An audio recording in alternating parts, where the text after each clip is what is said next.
Hey everyone, welcome to the Story Builder podcast. I am here with Megan Maclaine. Megan is a writing coach with an English degree for the University of Toronto. She has a certificate in creative writing. She's won several short story competitions and lots of published works, like in Orlando Arts Magazine. Megan, thank you so much for being with me. Yeah, thanks for having me, Jim. Such a pleasure. I'm so excited to talk to another writing coach. I feel like we can kind of geek out even more hmm because we both love stories so much.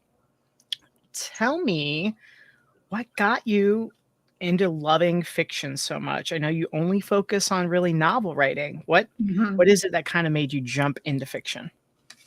Oh, wow. I mean, I've always loved writing and I've always loved writing fiction, which is one of those like classic. I was a kid with a pencil and a notebook, always writing down stories. But when I got to university, that's when I really fell in love with it. I ended up kind of having to do an English degree. It was kind of the last thing I was planning on doing.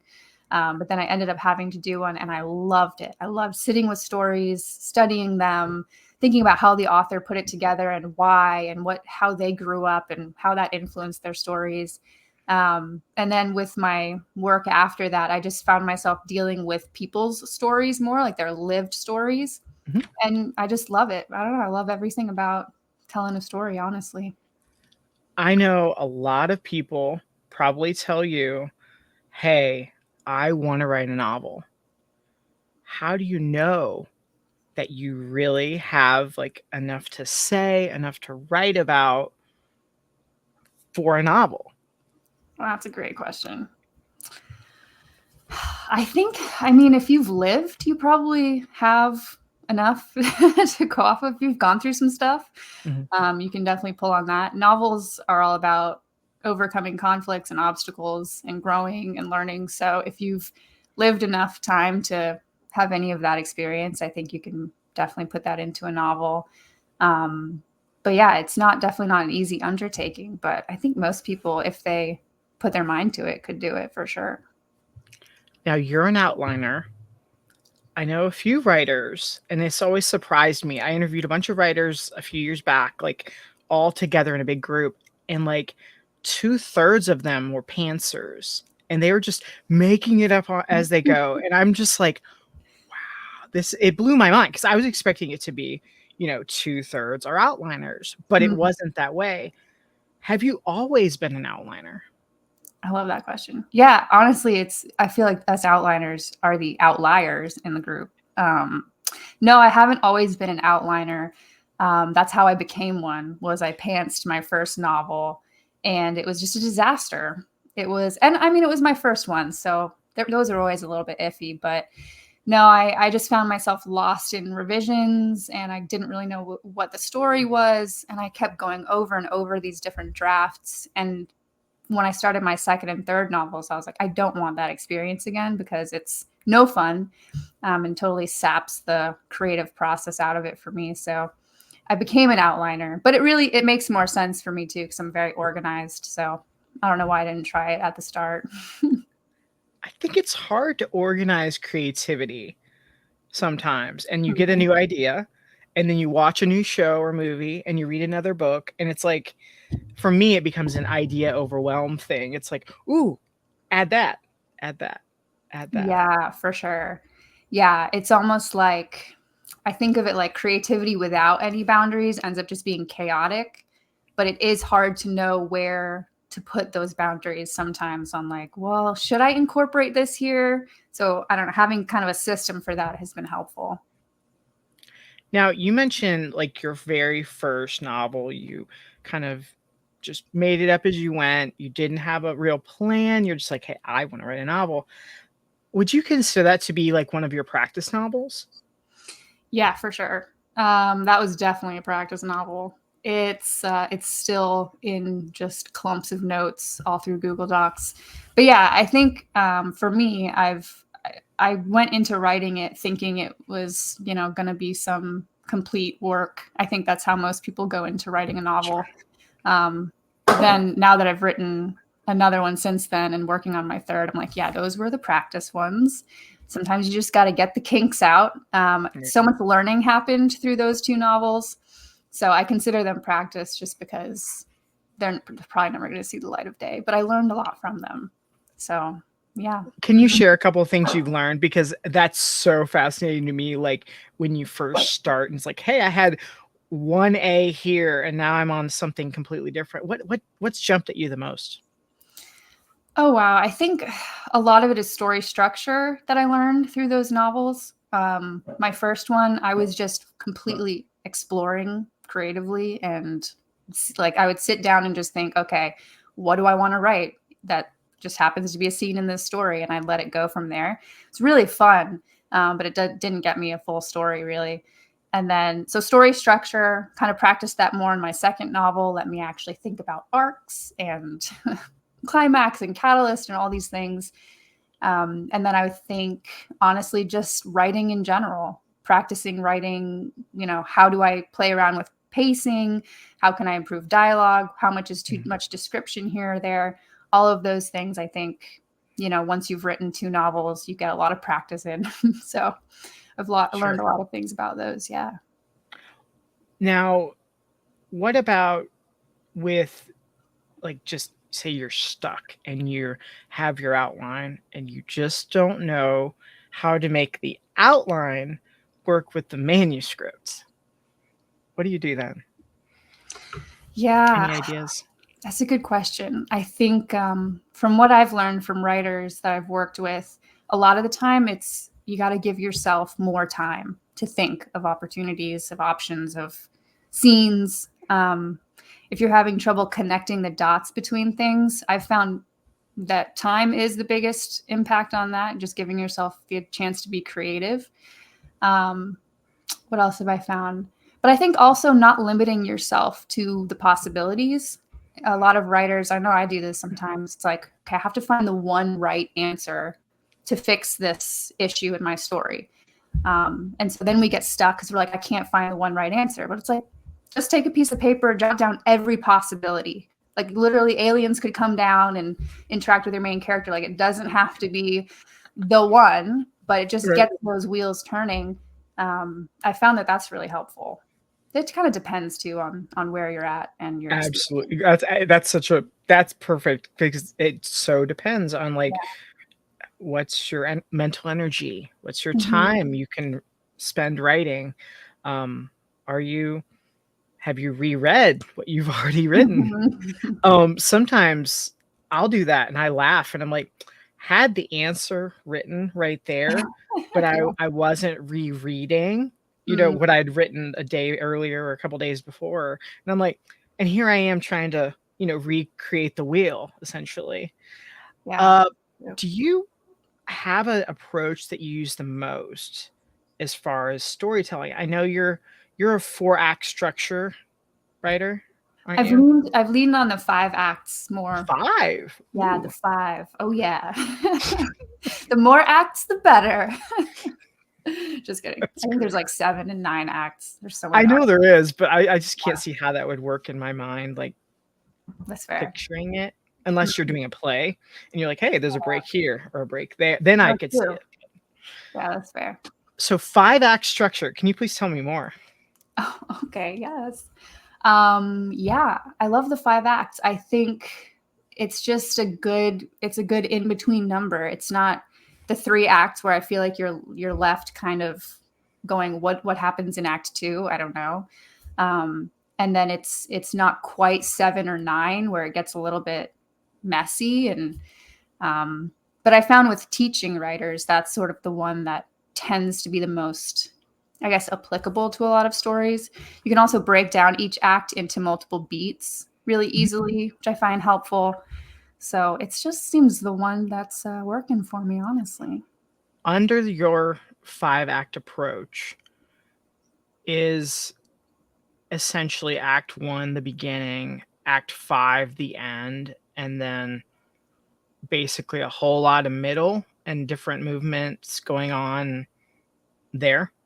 Yeah, I do. Act 1 is sort of that's like exposition, setting it up. Act 2 I consider the catalyst, which isn't really what act 2 is usually, but yeah, so launching into the story. And then act 3, all of that rising action, Act 4 gets into like the climax, and then Act 5 would be the falling action. Right. Yeah. Makes sense. Yeah. I'm thinking the visual with Yeah. the hills, Little pyramid. Yeah. the Face roller high coaster, pyramid. the hills. You know what I'm talking about. Yeah. So Mhm. as you kind of you just latched onto that and you said, "Wow, this rings a bell. This connects with me." Mhm. Are you thinking that throughout, even as you're writing? If you're not even looking at your outline, are you kind of thinking, "Okay, I'm in Act 1. These are my expectations for this scene, these chapters, these beats, whatever you want to Yeah. label it." Yeah. 100%. Um, yeah. If I'm in the middle, I'm thinking about, well, it depends on where you're at in the middle too. Sure. But yeah, those form really the foundation of how I'm thinking through my story as I'm writing it so that I can keep things progressing to where they need to, for sure. Yeah, 100%. Okay. Now, you've got your outline, you've got your 5-act structure, you're showing up and you're doing the writing. Yes. How do you finish your books? Ooh. Oh, wow. Okay. Good question. I guess it's a mix of, so once I finish the manuscript, I take some time and sort of let that sink in, celebrate that for a second, because that's a Mhm. big deal. It Um, is. and then I usually go through it maybe once or twice and just clean things up. Try to notice things on my own, like developmentally. Is all of Act 1 there? Am I rushing through the middle? Have Sure. I completely forgotten one of the side characters that I set up in the beginning? Things like Right? that. Or use the Um, wrong name for the same character. yeah, like who is this one? Um, or yeah, any plot holes, things like that. And if I can try and go through and fix those things, since I've outlined, I don't worry about plot holes as much. But um, yeah, and then after that, I'd probably send it out to some folks and be like, "Can you give me a little insight on this? What do you think? Is it terrible? Just tell me." And then with their notes, I'll go back through it again a couple times and tweak things. But that's kind of the process I've used so far. I think it looks a little different for everyone, especially editing. And I Oh can say this firmly, I'll raise my hand, and I've been in that editing revision cycle of, yeah, this is different. Yeah, this is different, but is it any better? yeah. Mm, And if you're an overthinker, I think editing can be by far one of the most challenging mm, parts. Whereas the drafting is like, hey, I'm a kid with Play-Doh and I'm having fun and this is play. It's like the editing can really be like that. Ooh, I can tweak this for as long as I want. yeah. And I know that's a problem I've normally had historically speaking, where it's like you again get new ideas and new inspiration and things like that. It's hard to kind of, at least for me, to keep the blinders up and not be influenced. Like even by our conversation, Megan, like just for right now, I'm like, ooh, I should go look into the 5-act structure more. You know what I mean? And Yeah. it's hard to kind of focus on the work that's right in front of you. Do you Yeah. ever, I know you're more organized than me, and I will boldly say that, but do you ever struggle with that same issue? Man, that's a good question. I want to say yes, but I don't think that's true. Um, You're more type A.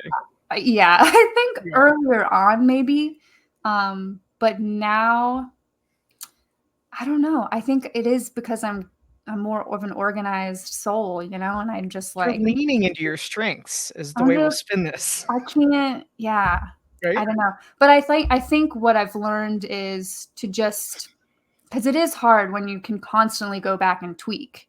Mhm. And maybe being a professional writer, like a copywriter in marketing, that might have helped me because at some point you just have to be like, it's done, Ship it. Yeah. because we have a due date. So I think Yeah. that's probably helped me actually. Now that I'm thinking about it, I've hit so many deadlines. It's like, yeah, eventually you just have to say it's done.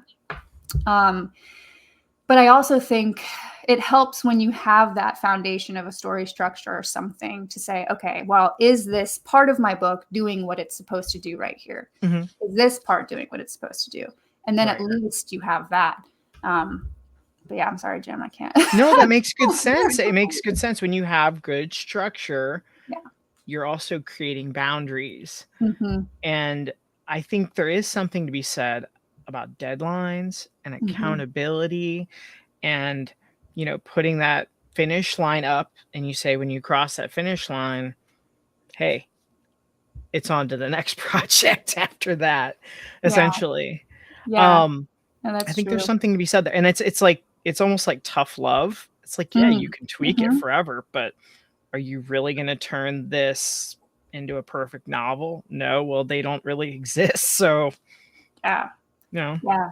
I do think also have started framing my novels around like a premise is what I call it, but it's sort of like a lesson my character's supposed to learn by the end. And Yeah. that helps me frame things too. I'm like, okay, are we getting that main theme across? And I No. think if I feel that's happening, then I'm satisfied. I don't know. You can always clean up the actual writing though. That's the piece where you could probably tweak it forever, but Right. Right. That makes sense. That makes sense.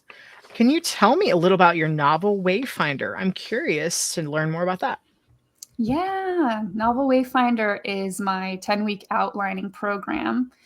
I started it back in March, basically walking folks through how to take their idea and turn it into a complete outline, with the goal of making it so that revisions aren't that horrible, never ending cycle that we find ourselves in a lot of the time. But yeah, I've been running that for a little bit. And it's been great to see people have those moments where they do feel stuck and then they give it some time and they break through and they find these ideas. And then those ideas just happen to connect with everything else they've written so far. And it's so cool. They get so excited. I get so excited and Yeah.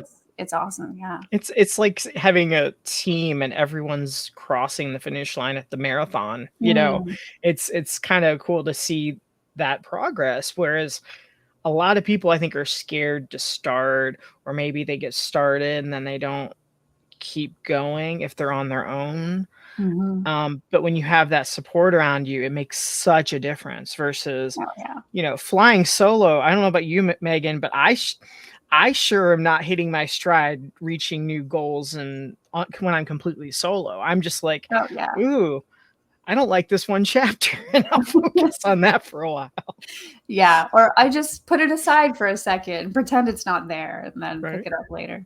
Yeah, no, That it's so true. makes sense. Accountability is really underrated, I think, for us writers, because Great. you always think writing is like a solo activity, which it is, but it's also so much easier when you're doing it with people who understand what you're going through. That's been Yeah. number one thing for my writers, like having a weekly call on the books. They're like, I've never made so much progress because I know I have to before we meet again. I'm like, So yes, good. that's what we want. But That yeah. is so good. That is amazing, and that's so awesome because it plays to your strengths as an organized creator.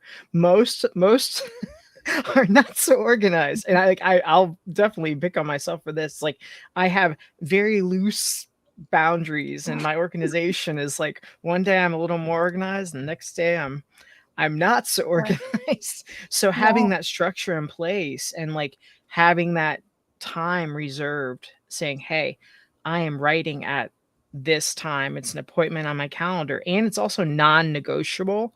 Mm, That really helps. yeah, for sure. Yeah, I think having someone too where it doesn't have to be a writing coach, but someone where you can just be like, what do you think about this idea? Does this sound crazy? What about this? So important. I don't know why we all just write on our own because writing together is so much better.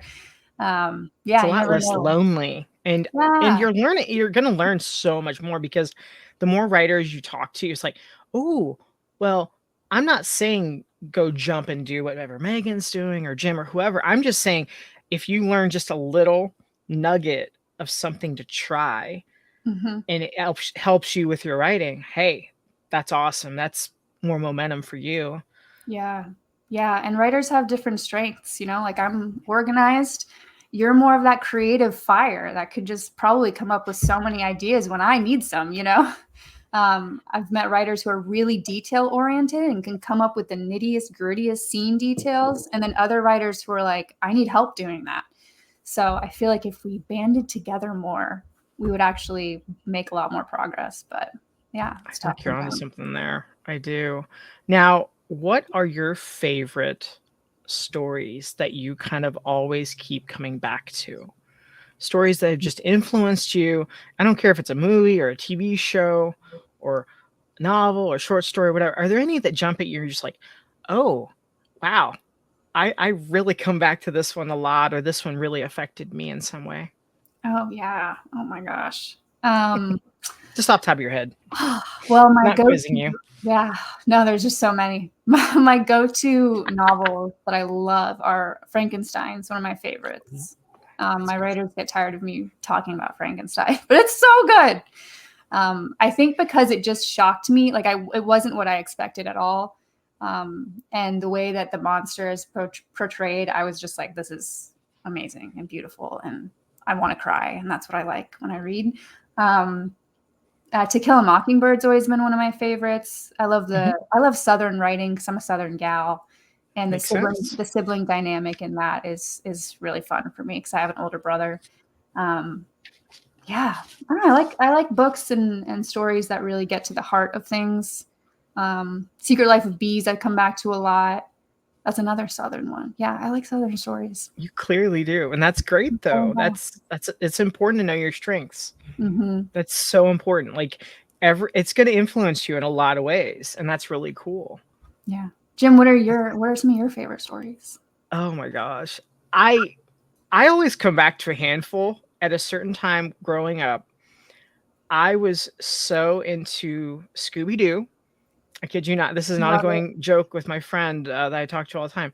It's like I'm like Scooby Doo was good storytelling, and it like nailed every mystery, like crime, supernatural, like right there. And that So was true. just when I was really young. And then like just oh, there's so many. And it's like some movies, especially like Die Hard was big for me. And I was like, Mhm. they're just gonna apply that same concept throughout all of these movies. So I can't get away from certain ones where you just kind of latch onto them. And you're like, I see this. Okay, I see what you're doing here. I see what Mm, you're doing there. yeah, Um, and I think too, it's like certain stories when you're younger, they just it's like it gets into you and you can't shake it. I've yeah. heard the same idea with music, like what you listen Mm, to when you're a teenager, that's the music you'll like mm, most likely enjoy for most of your life. I think that's the same way with some of these stories and movies and novels where you're just like, "Ooh, I really like this. Hey." And then you're just kind of building on that foundation yeah. like I over think the that's so years. true. Yeah, man, the books you read when you're a kid that just sort of hit you different. Yep. I mean, I have a whole shelf on my bookshelf just for those because when I'm feeling stuck or unmotivated, I just go back and reread them, and I'm like, this is why I wanted to be a writer. So I'm going to read Yeah. Holes and The Giver and all of these things. Yeah. But so are you saying that the stories you gravitate toward, is it more like the way that they tell the story is what really connects with you? I think it's the topics Mm, and how it's told. Um like I think it's a combo of both, but I think it's like I love the honesty angle as mm, well. That's huge. Like I don't mind when a character looks like a bad guy and even acts like a bad guy as long mhm, as they're also doing some nice things too. mm, And that's always stuck with me where it's like even the villains think they're the hero. mm, So and also it's I have a big poster of Batman and I'm like I think that's why most adults, especially in my age, are like, "Ooh, I like Batman. I don't like Superman. He's too perfect. I like Batman. He's like mm. Oh, this yeah, okay. criminal anti-hero, but he's doing the right thing, although he really desperately needs therapy and could go do something else Mhm. besides beating on criminals in the night." But Yeah. um I think that's what it is, and it's you just latch on to certain tropes Mm, and ideas and yeah, it's been fascinating because I've been learning so much more about genre. mm. Like that's been my real process over the last year. Going That's from cool. crime to western has been like I I mean there's a lot of similarities and a lot of differences. Mm, And just going back to the old days and the old west, it feels like a mm, whole new like language and a whole new way of thinking. There's no cell phones, Megan. So I'm like, how do they talk to each other? You Yeah. know, how do you How did they communicate? live back How do then? you communicate? Do you write letters and Yeah. telegraphs? But by the way, that's not completely common, and half the people didn't read either. So, Yeah. Yeah. but Westerns are cool. There's so many tropes in Westerns and symbols. It's a really cool genre. I didn't know you were getting into that one. That's I awesome. am, and I should have answered this when you asked about stories. Like Walker Texas Ranger was right when I was like a teen, and it was on the Mm. air, and oh my gosh, that like sunk into my veins Mm. practically. Where it's like, okay, it's a cowboy, but it's also crime, and it's modern, but it's not. And I was like, that was That's that perfect. was like, Yeah. it's so funny. Now I can't like um get around it. And I think Mm. it's just funny if you watch like watch a show you love or read a novel and like type out, like I'll buy the movie adaptations for Mm. a movie I Mhm. love. I'm not saying they're all great, but some are really cool. It's like, well, how did the author write this, or look at the screenplay, and just like Yeah. learn it a new way. Um, Yeah. and even type out, like, did you ever do this with a book that you love and you're like, I'm just going to type it out, like starting in first chapter and just getting the flow and the Mm. idea. And it's almost like a great warm up, but it also, I think, helps me a lot with dialogue, Yeah. where That's a great idea. Yeah. it's something I've written whole novels. I'll start and I'll just keep going, and like, just how would they write it versus how I would write it, like the Yeah. next parts. No, that's a great warm up. I love that idea. Especially to get a sense of your own voice. Like what styles can you start by like emulating and then make it your own, or which seems most like, I don't know, natural for you as you practice that. Yeah, that's cool. I think it's almost like fan fiction, Mm. potentially. Like, you Hmm. could see how it could go that way, and I think that's a True. fun practice thing, Yeah. especially, like, well, what if this main character didn't die at the end? What if there was a whole new ending and the story kept going? Um, Yeah. it's it's like you're coming in kind of almost locked and loaded with a bunch of ideas because you already know the story, Yeah. and it's not like completely from scratch. And So true. I know that was part of how, like, the 50 Shades of Grey, I mean, I think that was Twilight fan fiction, Oh, and they're like, "Hey, I'm just was gonna it really? mess with it." Yeah, 50 Shades of Grey, the whole That's so funny. series was Twilight fan That makes a fiction. lot of sense, honestly. It does, right? But it's like you take that and, if you say you even went as far as to keep going and you create your own manuscript, if you change the character names and you change the genre or whatever, I don't I wonder if a lot of people would catch it. You never Never know. know. Oh, there are people out there who might. But it reminds me honestly of when, I don't know if you did this, Jim, as a kid, but I know that I would literally, that's how I started writing, was sort of rewriting the stories I liked in school. I remember reading Dr. Dolittle in school and then just like writing my own version of it. Total plagiarism, but yeah, it's a It good is. It practice. is. It's innocent when you're a kid, but yeah. But I mean, I I think that's the great point you make around, you don't have to do all the world building and thinking. You can just kind of practice with the elements already in mind. even making that, like, let's crank it one notch higher. What if you just said, "Hey, I'm writing a spin-off. One character that's already in this story that exists, Mm, and I'm gonna write a spin-off on that."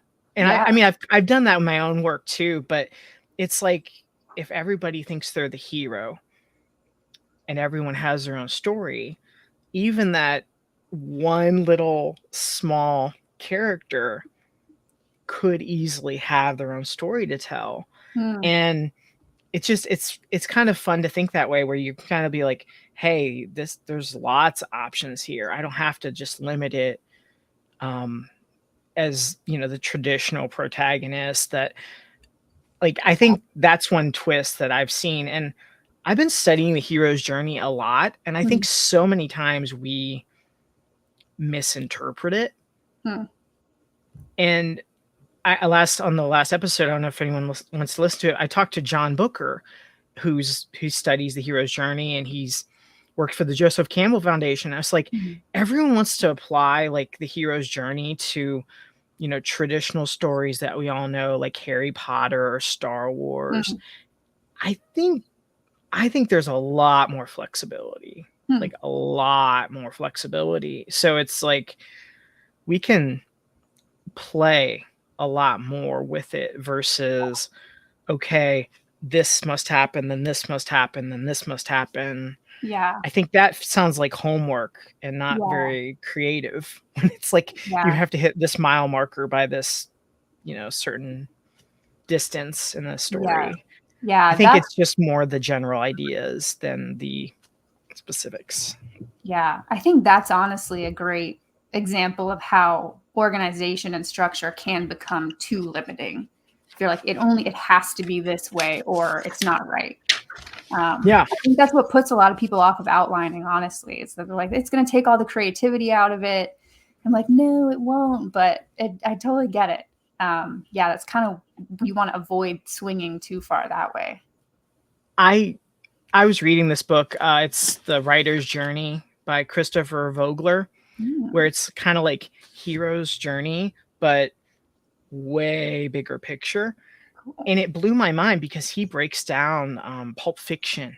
He's like, "Oh yeah, if it's the hero's journey," and I don't know about you, but like that's the furthest thing in the world from the hero's journey Mm, I could ever fathom. But he like breaks it down, and I'm kind of like, whoa, I've been looking at this the wrong way.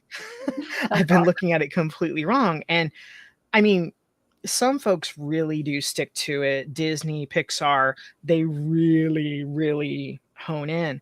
But if you can have something that's non-linear from like five different perspectives and kind of jumps around and still make it hero's journey, yeah, that was a little eye-opening for me, Megan.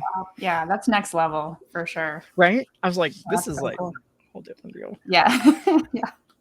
What advice do you have for any writer who's just on the fence? They're like, okay, well, I think I got a story. I'm not sure what to do next. I'm a little scared. I'm a little nervous. What if my mom reads this? What if my spouse reads this? What if I offend somebody? All Mm. those questions that just are spinning before you start writing a novel. What would you tell them? Oh, I love that question. Oh, man, I think first, nobody has to read it. This like just write it for yourself, you know? Nobody don't even tell anyone you're writing a novel because then they'll ask you about it. Don't even open that door. Just make it your own project, you know, your own fun. You go in your room and it's your personal thing. Um, and then I'd also say, learn about it. Study some of the craft. Read a lot of books, and not just read them for fun, but like look at how they're done and look at story structures and just get to know the craft a little bit of what you're setting out to do. Mhm. Um, and yeah, don't tell anyone. You don't have to tell anyone. I love that. No pressure. It's Yeah, just no pressure. you It doing should something be for fun. fun. Yeah, Yeah. That's yeah, for sure. great. That is great. How can anyone connect with you or learn more about the novel Wayfinder? Yeah, you can connect with me on YouTube at Megan Maclaine, on Instagram, Megan.Maclaine, and on my website as well, meganmaclaine.com. I Yeah. love it. Thank you so much, Megan. It's been a pleasure. Yeah. Thanks so much, Jim. You bet.